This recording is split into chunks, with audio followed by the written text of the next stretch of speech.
Hello बच्चों, चलिए प्रश्न को समझते हैं। दिया गया प्रश्न कुछ इस प्रकार है, जहां पे हमें कहा जा रहा है सिद्ध कीजिए कि sign A plus B minus 2 sign A plus sine A minus B बटे कोस ए प्लस बी माइनस 2 कोस ए प्लस कोस ए माइनस बी बराबर होगा tan ए के।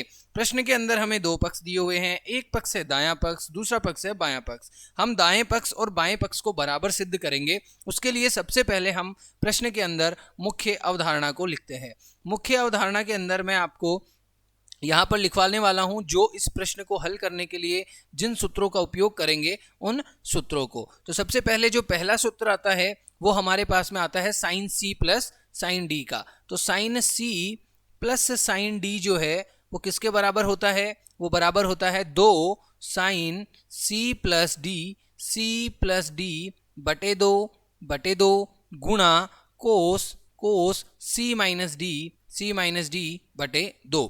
और एक दूसरा सूत्र होता है जिसका उपयोग हम यहाँ पे करने वाले हैं इस प्रश्न को हल करने के लिए, जो कि होता है कोस सी प्लस कॉस डी का। कोस सी प्लस कॉस डी जो है वो भी बराबर होता है 2 कोस सी प्लस डी बटे 2 गुणा कोस सी माइनस डी बटे 2। अब देखिए, हमें प्रश्न के अंदर दो पक्ष दिए हुए हैं, एक पक्ष है दायां पक्ष, एक पक्ष है बायां पक्ष। तो सबसे पहले हम बाएं पक्ष को लिखते हैं, जिसको हम कहते हैं LHS। LHS हमें क्या दिया हुआ है? LHS हमें दिया हुआ है 2 sign A plus B minus 2 sign A plus sine A minus B बटा कोस ए प्लस बी माइनस 2 कोस ए। तो हम यहाँ पे लिखेंगे साइन ए प्लस बी, ये हमें बायां पक्ष दिया हुआ है, minus 2 sign A plus sine A minus B. ठीक है, और बटे में क्या आ जाएगा? बटे में यहां पे हमें मिल जाएगा कोस ए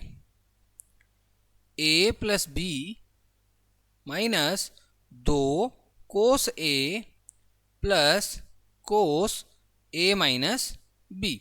अब देखिए, इस प्रश्न को हल करते हैं। तो इस प्रश्न में हमें क्या कहा जा रहा है?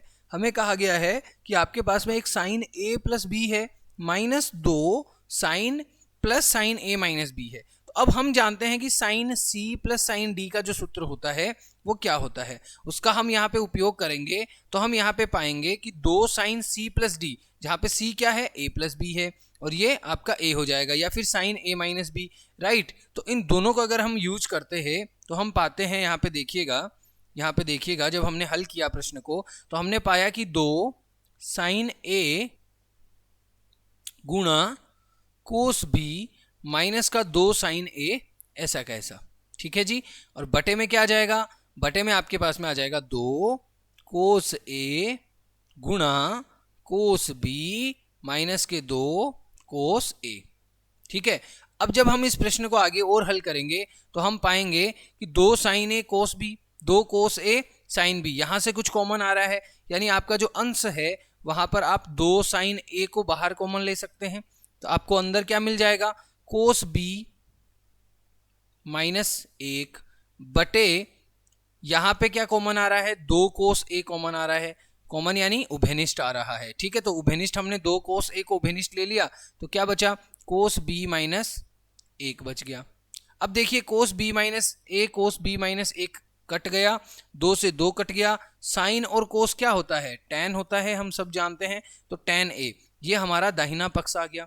ठीक है, और दायां पक्ष और बायां पक्ष हमारा बराबर हो गया, यही हमें सिद्ध करना था। इति सिद्धम। आशा करते हैं यह प्रश्न आपको समझ में आ गया है। धन्यवाद।